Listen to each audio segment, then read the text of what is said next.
check the levels. All right. So, we'll be talking about the idea of addiction and looking at it through the lens of, well, can video games become an addiction? What can become an addiction? Is there a significant difference between an addiction to alcohol or an addiction to porn or an addiction to gambling? Like, what's actually the difference in between them, and what are the similarities between them? So, my background is in therapy, particularly cognitive behavioral therapy, and I've been a substance abuse clinician. I was an intern for a year, and I've been a clinician for about half a year now. So I tend to approach it from that perspective of how is the addictive behavior or substance influencing someone's life. And I know a little bit about the medical and neuroscience side, so I'll kind of tie that in far as I know, but I'll be focusing more on how is kind of the behavior influencing someone's life.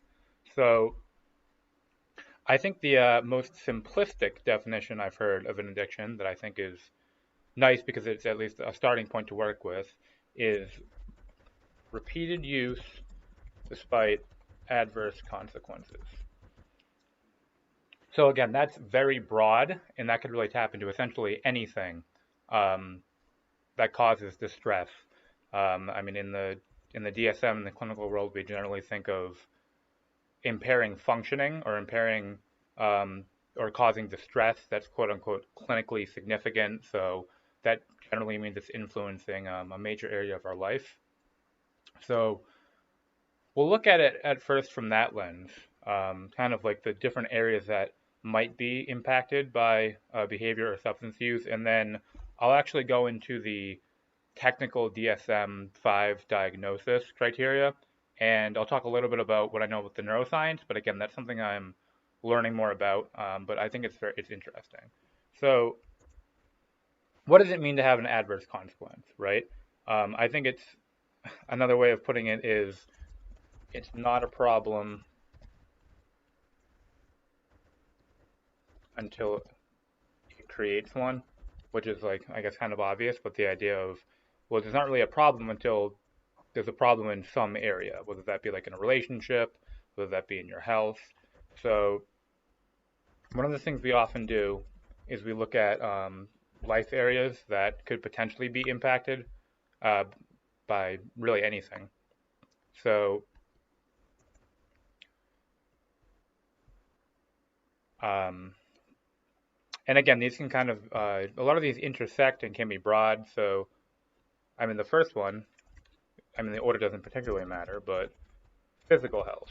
So that could be, uh, or that could be as severe as like a medical condition. So I'll kind of be thinking of the idea of how alcohol might affect people, but then if that can like tie into gaming as well. So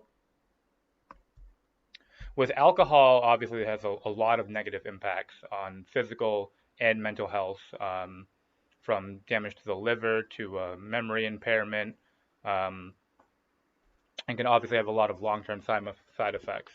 With something like gaming, I mean, if people are spending like 8, 9, 10 hours a day, there can be maybe a sedentary component there, right? It can certainly impact sleep. Um, I mean, like using your smartphone late at night or playing games late into the night, that can, like, it can start affecting your sleep. It can throw off your circadian rhythm. I think also there can be a tendency to get really immersed in games and like skip meals, right? Or not kind of realize that you're not eating or maybe not staying hydrated. So in like severe cases, I think that there can be an interference with physical health to some extent. And there's also like an overlap between all the different categories that something might affect, right? So that can be very broad in what's actually interfering with physical health. I mean, you could say it also potentially prevents exercise, um, something to that effect. So mental health, again, that could be fairly broad. Um, and I also want to say that depending on how you define it, again, like most things to some extent can be addictive if we're looking at it from this lens. So certainly, um, if you're shirking other needs, right? Video games can be detrimental in that sense. If you're spending a lot of time alone, you're not seeing people, you're isolating from people in your gaming. With smartphones too, there's been a fair amount of research linking excess like social media use to negative psychological effects, whether that be comparing yourself to other people, fear of missing out, idealizing different lifestyles, kind of like short attention span, being really distracted, um, using your phone when you're with people, using your phone when you're eating, maybe not paying attention to your body, just things of that nature. Um, and I think too, if you're using electronics as kind of avoidance and you're not doing things you want to be doing in your life, whether that be I don't, pursuing a job or writing, reading, pursuing a relationship, it can interfere to some extent. Again, depending on how much you're using something and where it's impacting your life. So I think it's just good to be mindful of when something kind of feels more compulsive and starts impacting us negatively in those ways. So I touched on that a fair amount in mental health, and I'd also want to mention too that just as you spend more and more time in a behavior that you kind of feel compelled to do, or there's an addictive element, and you're not engaging in other things in your life, you're going to start feeling more depressed. You're going to start feeling more anxious. I think it can kind of exacerbate a lot of different mental health conditions, as can anything that is done like compulsively or too much, so to speak. So with social, again, gaming and like social media can be a really great tool to use for connecting with people. I've met a lot of people through Twitch, and I've built kind of a really I've built and I've been a part of a lot of really wonderful communities. The Mario community has been amazing. There's a lot of awesome resources online for mental health and physical health and things of that nature. And planning events in Facebook can be really beneficial. But there's also really a lot of loneliness. Um, a lot of people reporting feeling lonely, especially in like the past decade. There's been a lot of that, and I think part of that is because of how much less time people are spending actually in person with each other. I mean, part of that is because of the pandemic, but also how much social media has kind of distorted the way that we perceive ourselves, we perceive other people, and with gaming it can definitely also like you can spend so much time playing video games or kind of playing online games that again there's that lack of in-person connection with other people and spending less time in meaningful relationships. And certainly if maybe if you're kind of in a depressive state or you're anxious, socially anxious, uh, that can be a really good way to avoid spending time with people is gaming or spending time on your phone or being in social settings and looking at your phone and stuff like that.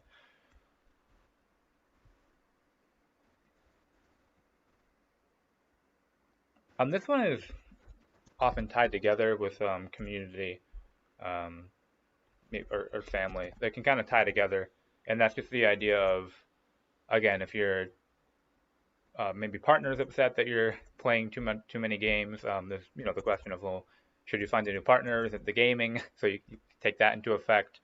Um, but the idea again of are you playing so much or are you using something so much that you're not you're spending less time doing like meaningful activities that you used to do or maybe that you want to be doing.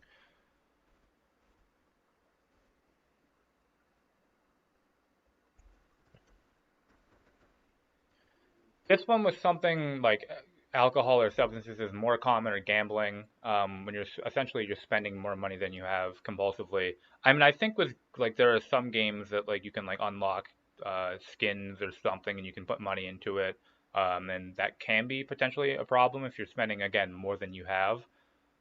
Maybe buying a bunch of games that you don't end up playing. But I guess in that regard, I've been lucky because I play a lot of Mario, which is like $60 for the cartridge, and then the Usamune and the EverDrive, which we use to practice, is like 130. Um, but yeah, so I don't think that's usually as related to gaming, although it can in the context of gambling. But it certainly comes up with overspending on gambling, maybe overspending on porn, you spending a lot of money on substances, even like cigarettes um, can get really expensive. I don't know why I said even cigarettes, because cigarettes are obviously very addicting. Nicotine's a very like addicting drug. Um,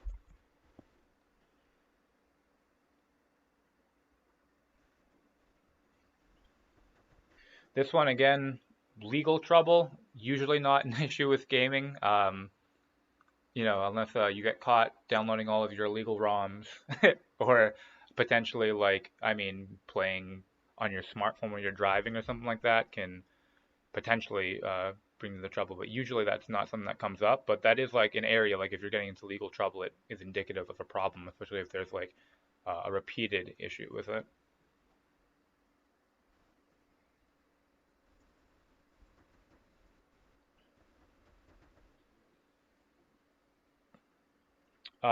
Here again, and like these can all kind of overlap. So um, maybe if you're spending time on like social media when you should be working, um, or gaming when you should be working, if interfering with your work performance, or even like again if your sleep's getting kind of thrown off, or your eating patterns getting thrown off because of gaming or social media use, that can certainly tie into it, like interfering with your schoolwork or career as well. I know like I definitely have spent a lot of time procrastinating by using electronics or gaming, social media when I had schoolwork, so I think that can like be indicative of a problem. And then the last one, I think again was it's in the area of alcohol use. It's kind of more, or drug use. It can be more applicable. This is just the idea that spiritual question mark that you're doing things that you kind of don't agree with. I mean, with substance use, that can be have getting like really argumentative with people or rude to people, or if it's serious, like stealing money to use. With gaming, I mean, I guess there's a lot of rage that comes with it, and that might cause you to get particularly angry or frustrated, or maybe avoidant and brief with people. I know, like if you're really into a game, then you might be like short with someone that talk to you. I think with gaming and like social media and stuff like that, it can be more subtle in how it affects your behavior. Like it's not as obvious because like you're not intoxicated per se, like when you're using social media in games. So it's not always clear what the link is between them and your behavior. But just in assessing really any behavior or substance, I think it's really important to just kind of keep these in mind and pay attention to like how it's affecting your mood when you're using or engaging in a behavior. Like if you feel like it's something that you're doing compulsively, if you want to do it, if you have enjoyment from doing it. So before going into the actual like DSM-5 diagnosis, I think I'll go into an idea that, and again, this is something I'm still learning. I'm not as familiar with, but it's the idea of like a dopamine deficit state, which ties into the idea of tolerance, which we'll talk about in a little bit with alcohol. So when we get into the habit or the addiction, let's say like gaming or like checking your phone compulsively. There's a theory that, and I think it's been fairly substantiated, at least in terms of how it works with addiction. I mean, substance use. But when we're spending a lot of time engaging in things that are like really reinforcing and really stimulating, like really captivating games or like really intense porn, um, that kind of trains our brain to some extent to anticipate that level of engagement and that level of dopamine, like particularly if we're doing it like at a certain time or when we're in a certain mood. So if we're like coping with feeling lonely by going to gaming or porn or social media use, or every time we pick up our phone, we're kind of like, I have this tendency to like grab my phone and then I check all of my apps, right? All of my social media apps, check my email, and as we do that compulsively, it kind of primes our brain to expect that, and we go into the state where we're kind of like seeking for that. Our brain's used to that. It's kind of seeking that level of stimulation. Um, Not entirely the same, obviously, but similarly to what is happening with drug use when like we're expecting another drink or another smoke.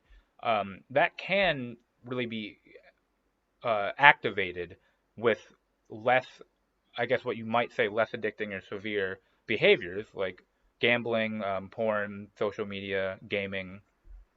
And it's not exactly clear how much like different things influence that exactly because so many different things are reinforcing and rewarding for different people. But I think that's a really important idea is the idea that when we repeatedly engage in a super stimulating behavior, particularly one that is really easy, like a really easy kind of like hedonistic hit of dopamine. So again, that's things like drugs, that's things like porn, that's things like social media, gaming. It seems to be kind of interfering with that system to some extent. And again, I don't know a lot about the neuroscience behind it, but I've looked at some research and heard a lot of psychiatrists and neuroscientists talk about this idea. And I know that's essentially what's happening with substance use, and I think it ties into social media use and gaming use as well. And one of the reasons why that's important is because,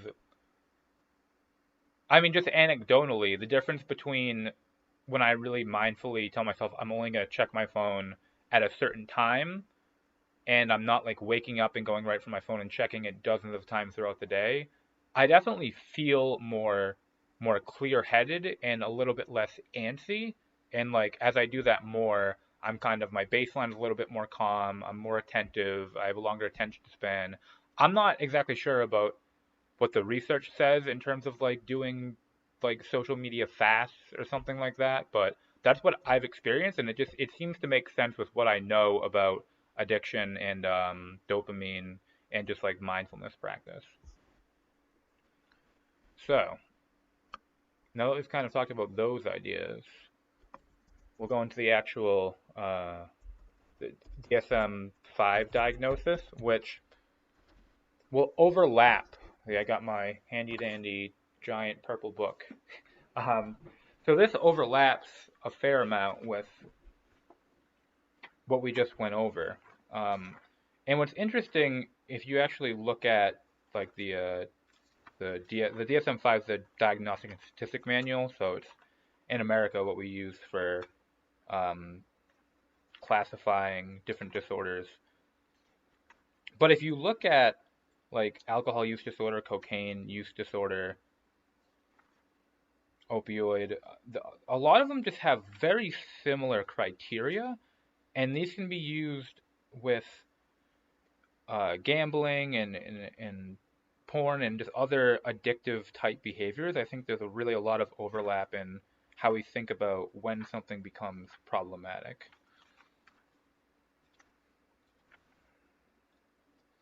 So, ba-dum.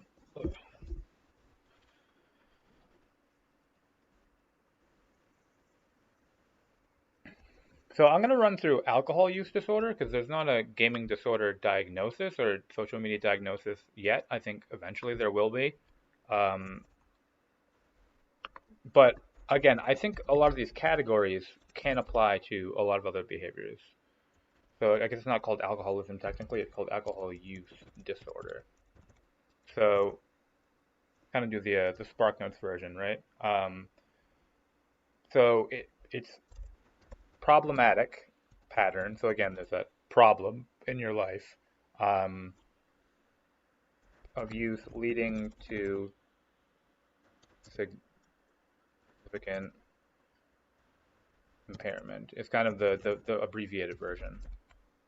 So, and again, what does it mean to have significant impairment? It kind of lays that out. So we'll see how many of these can apply to other behaviors, substances, or yeah, other behaviors or substances. So often taken in larger amounts or over a longer period than intended. So again, I think that can be applicable to like almost anything, right? I mean, how many times have we intended? I mean, that's like the whole like Lay's chips, right? Made essentially a meme out of that. You can't eat just one, right? Like, how often do we say, I'm gonna just have one slice of pizza or one bowl of ice cream or one cigarette or two drinks? or I'm only going to spend 30 minutes gaming, and we end up doing it for way longer. Um, and again, the word often is somewhat arbitrary, but I think most of us like often engage in behaviors or use substances more than we intended. I think that's common too. It's kind of like the degree of like how much impulse control is there, but I think that's like a common thing with a lot of different um, behaviors. And a lot of the times we don't actually, I mean, at least for me, and I assume this is true for other people too, we don't actually intend sometimes to, we don't specify, like, I'm only going to play video games for 2 hours or an hour, or I'm going to have 3 drinks. Sometimes it's just like, I'm just going to game, I'm just going to drink, and there's not actually a limit set. So I think that that can kind of be a sneaky way to avoid seeing that there's a problem. But I think that, again, the more addictive a behavior or substance is for us personally, the more of a problem we have with this one. So the next one is persistent desire or unsuccessful efforts to cut back. So this also ties into like, if we're not trying to stop something, then we don't see it as a problem, right? Um, so that can be problematic too. Like if we're drinking like 20 beers a day, um, or if we're on our phone constantly and not getting our work done, or gaming so much that we're again avoiding work or something. Oh, another thing. So this is something that I wish I meant to mention meant to mention where so with the idea of the dopamine deficit. One thing we know too is that the dopamine system and the liking system, I mean, the wanting system and the liking system in the brain seem to be related but separate. So a lot of the times we're motivated largely by dopamine and by other things to engage in a behavior, but that doesn't necessarily mean that we like it.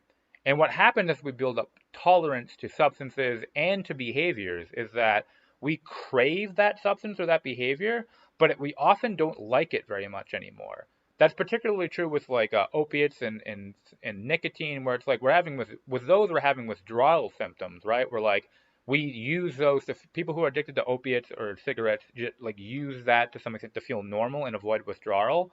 And gaming and social media, there's not that same physiological withdrawal, but there is to some extent a like a withdrawal, so to speak, or wanting to use, and there's like a compulsive element where the more that you engage in it, the less enjoyable it is over time. That's also a principle called hedonic adaptation. So things just over time are less enjoyable, and as we do them more, there's more of like an addictive quality because our brain's used to doing it. And this is just completely my speculation, but I assume there's some type of evolutionary benefit to that where when we engage in a behavior that's really rewarding, whether that be like um, something we do that attracts a mate, something we do that is able to secure food, something like that, we get like a reward. Our brain kind of rewards us, like, yes, I achieved something or something went well. And then we kind of repeat those patterns to make it more likely that we mate and get food and are creative. So I assume that there's something to do with that process that leads to this separation, but I'm not entirely sure. Um, so I think that's interesting. This is a great deal of time spent to obtain, use, or recover from effects of alcohol. So again, what does a great deal mean? Well, something that creates impairment. So I think with games, like a great deal of time spent obtaining, that's usually not really the case. But using, yeah, for that could be a thing. Spending a significant amount of time using that, or again, social media to the extent that you're not engaging in other meaningful activities as much as you'd like to, and certainly with alcohol, recovering from effects, so just having terrible hangovers or not sleeping well, or just, I mean, like, I guess one of the maybe cliches is like someone that leaves work to go to the liquor store or something like that.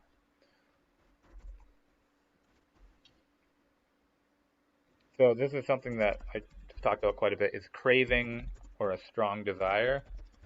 And again, like what, how strong, but that's really just having like with substances, there tends to be more of like a physiological, like uh, physical symptoms that you can get if you don't have them.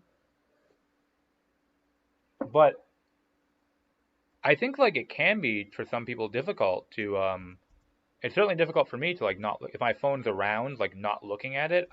I get in, so to speak, a craving to check my phone. Like I think that's definitely fair to say. And even like for gaming sometimes, like I'll come home and I'll, I've planned to work out, but I really just want to sit down in front of the TV. I think that can definitely be a thing.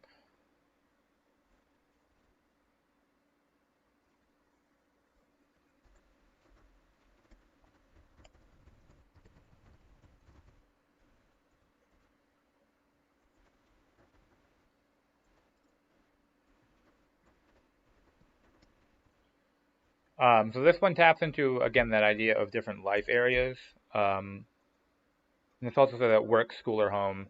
So that's if you're, I mean, if you're drinking a lot and you get so hungover often that you're not able to um, go into work or like bring your kids to school or to the bus stop, or you're not taking care of your physical hygiene, um, things like that. And again, that can become an issue, certainly with gaming, if you're spending so much time playing that you're not taking care of yourself, or is interfering with sleep, or interfering with how you're performing at work, or using it to avoid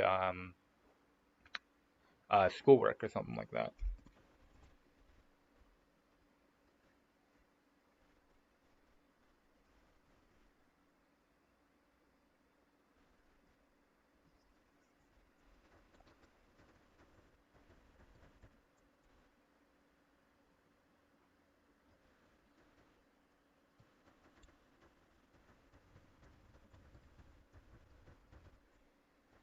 So this one, again, in the area of social or family or community, if you're continuing to, with alcohol, drink, and there's persistent problems with family or problems at work, getting into arguments with people. In the case with like social media, I mean, how many people are on Twitter, right? Raging up a storm. And I know that like a lot of the times it's just online and doesn't necessarily seep into real life, but if you're using something to the extent that it is creating those problems, and in the context again of social media or gaming, that might be like you're avoiding responsibilities or not spending time with someone who wants to see you. And Kong has entered the chat. What's up, Kong? How we doing? We are talking about addiction and defining it. Good to see you, man.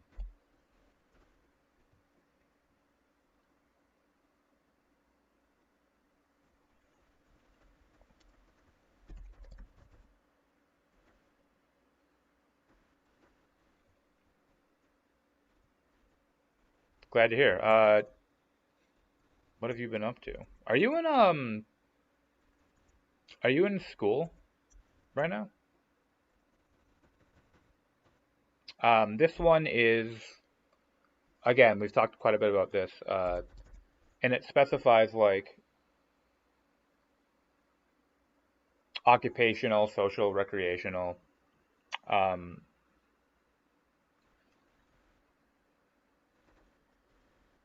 so this could tie into. I mean, certainly if you're giving. I mean, with depression, this is common too, where you're giving up things that you used to enjoy, or you're not enjoying things that you used to enjoy. In the context of gaming or social media, if you're like spending so much time on TikTok or gaming that you're find yourself not wanting to go out as much or like spend time with people as much as you used to. Um,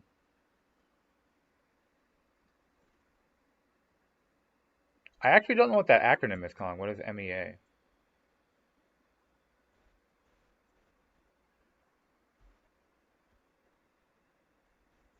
Mia.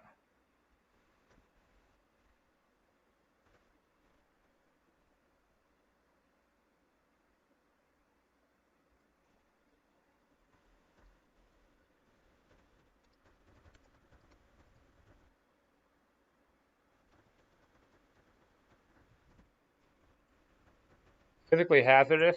Um, Alcohol use and drug use can be more apparent. Drinking and driving. I mean, engaging in risky sexual behavior. I don't know, getting drunk and like swimming or using machinery or something to that effect. Playing with fireworks on Fourth of July. With like gaming and social media, that's usually not as uh, prevalent or common, but I mean, driving and texting or driving and playing a game or driving and checking social media can definitely be dangerous, and I think a lot of us are guilty of that. I wish I had some stats on that, but I know it's a problem.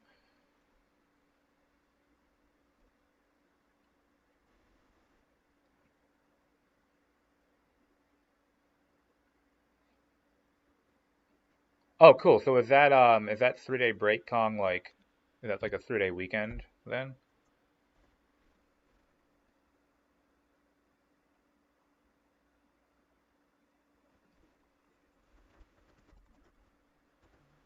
Right.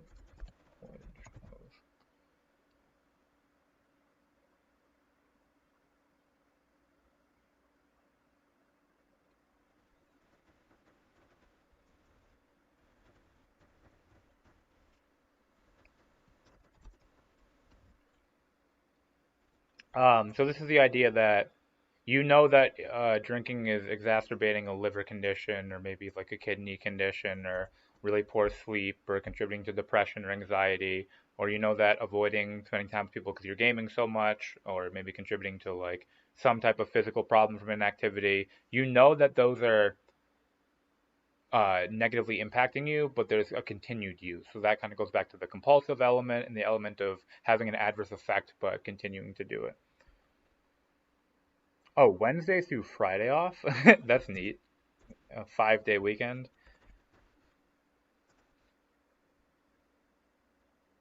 All right. Tolerance, which they define as need for increased amount or diminished effect of same amount. This is the idea. If you drink 5 beers a night and you don't usually drink and your average weight, you're gonna feel a good buzz, right? But if you keep doing that consistently, you're gonna feel it less and less, and your blood alcohol content is still the same, but you're you don't feel it psychologically as much. It doesn't impair you as much. With drinking, that's how a lot of people get in trouble with drinking and driving, where they don't feel it, but they're still well over the point oh 0.08 limit. Um, and like I think again with gaming, that's not really. I mean, is there a tolerance to it? I think like how I talked about before, in the sense that you might enjoy it less over time. You might not get the same thrill from playing it. With something like porn, I mean, I guess there could be like an increased intensity in the type of porn that you're watching. Um, with games, maybe increasing like the intensity, but I don't think that's necessarily as relevant or as significant as it is with substance use. However, there is that idea of the dopamine deficit state and having like some element of craving for it, and just the enjoyment that you get from it over time kind of fades, and you may not be doing it as much because you enjoy it, but more because you kind of feel like you are just used to doing it.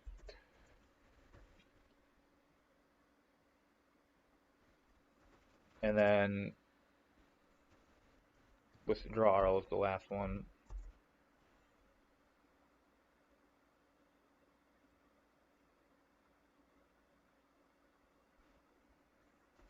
And that's experiencing or taking. Uh, avoid.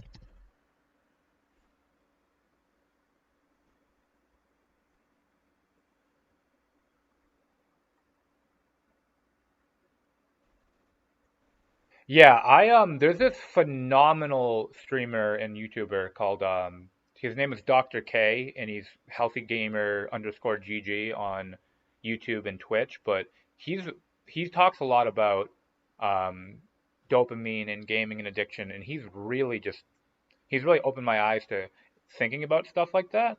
And yeah, I think you're right. I didn't tend to think about that too much either, but I think there's a lot of things that we engage in that we like.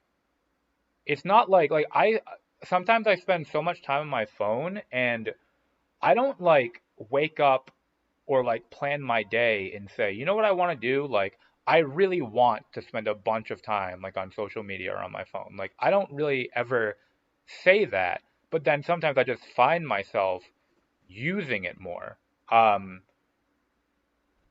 and again, I think that's a fairly common experience. And again, the neuroscience is coming out more and more of how that impacts people.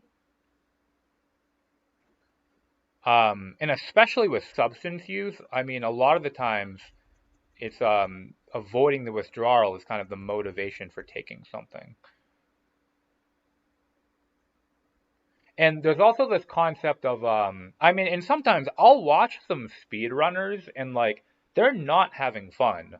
You know, like they play their game of choice like 8 hours a day, and like sometimes they seem pissed off the whole time. Like I've definitely had that too to some extent where like I'll get really frustrated. I still tend to enjoy it quite a bit. Guitar was a good distraction from the phone. Yeah, I actually played guitar today for the first time in a while, which is really, really awesome.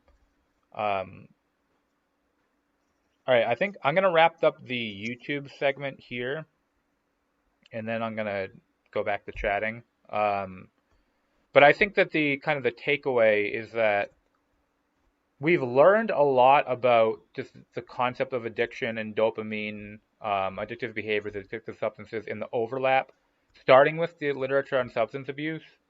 Um, and I think the big things to look for are you feeling like you want to do something, but you really don't find that you enjoy it when you're doing it? Looking at, is it impacting major areas of your life negatively? And just kind of being like honest with yourself. I think that we live just like there's so many different things competing for our attention. Alcohol is all around us, tobacco is all around us, like social media, games, porn, um, advertisements, just like so many things that are like really stimulating and demanding our attention. And I think that most of us have some type of maybe not a full blown addiction, but poor habits that we don't even notice that we engage in. So I think it's important to just kind of be mindful of that and assess how we're using substances or engaging in different behaviors. So, uh, thanks everyone for watching. Thanks guys for popping in, commenting. I am So Sapien on Twitch, Mind Bobby Connection on YouTube. Maybe at some point I'm going to combine those, but for now, have a great morning, afternoon, evening, night, life, all of the above.